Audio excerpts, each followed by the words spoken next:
The compound interest is when the total interest of an investment is the sum where in each period when the interests are paid these are invested in the principal amount causing the next interest given has growth according to the amount of interest reviewed.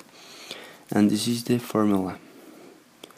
When A, it represents the future value of the investment. P, the principal investment amount, or the annual interest rate. N represents the number of times that interest is compounded per year, and T the number of years the money is investment or borrowed for.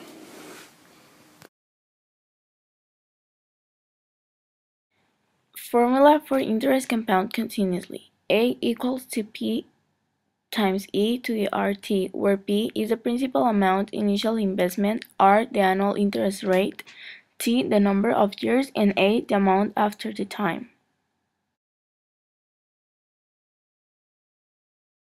Exponential growth. It refers when something grows at the same rate in each unit of time used. Model of exponential growth with relative growth rate is y is equal to a plus b elevated to x. When a is bigger than 0 and the b is between 0 and 1, the graph will be decreasing. And when a is bigger than 0 and the b is greater than 1, the graph will be increasing. Radioactive decay refers to the disintegration of an unstable atom using an emission of radiation in order to become a more stable atom. The radioactive decay formula is this one.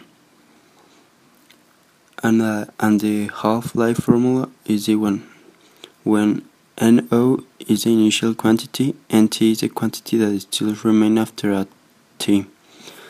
The T half is the half time, the P is the mean lifetime, and D is the decay constant. This project is about a compound interest problem in which a man has invested $6,500 in an account, but he has to pay 6% per year. The problem says that we have to obtain the amount after 2 years if it's semi-annually and continuous. So we're going to use the interest compound formula and the interest compound continuously. Finally, with the graph, we deduce which one grows faster.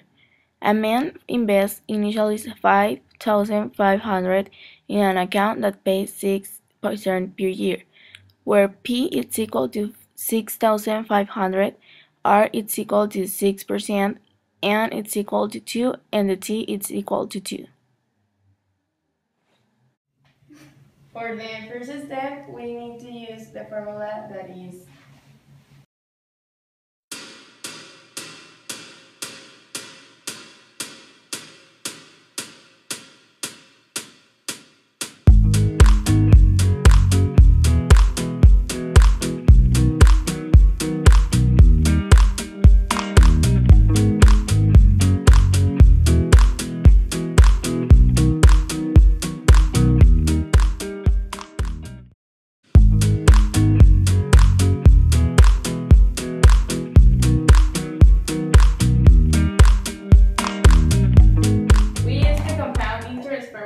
then we substitute of the values that the problem gives us.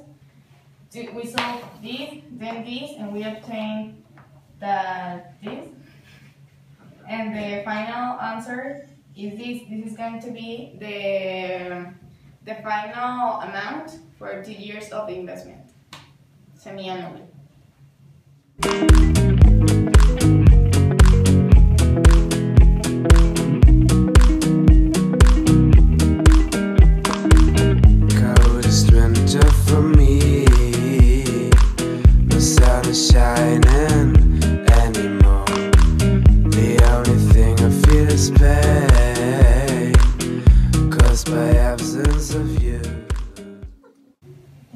We have the formula that the problem gives us, that it would be this, and then we substitute the values and we multiply to 0.06 to 2, and this is the result.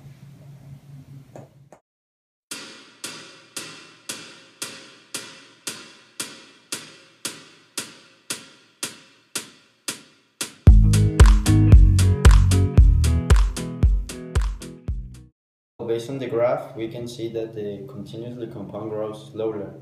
Even though after 2 years, the amount is 7,328.17.3, and the amount of semi-annually graph is of 7,315.8.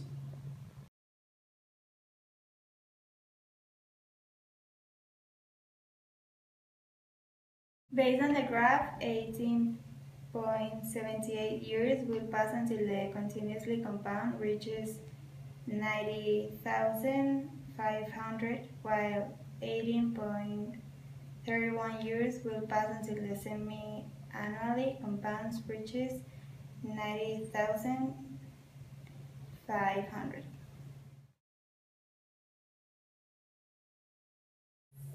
As a conclusion, we found that the invest grows faster using the interest compound continuously.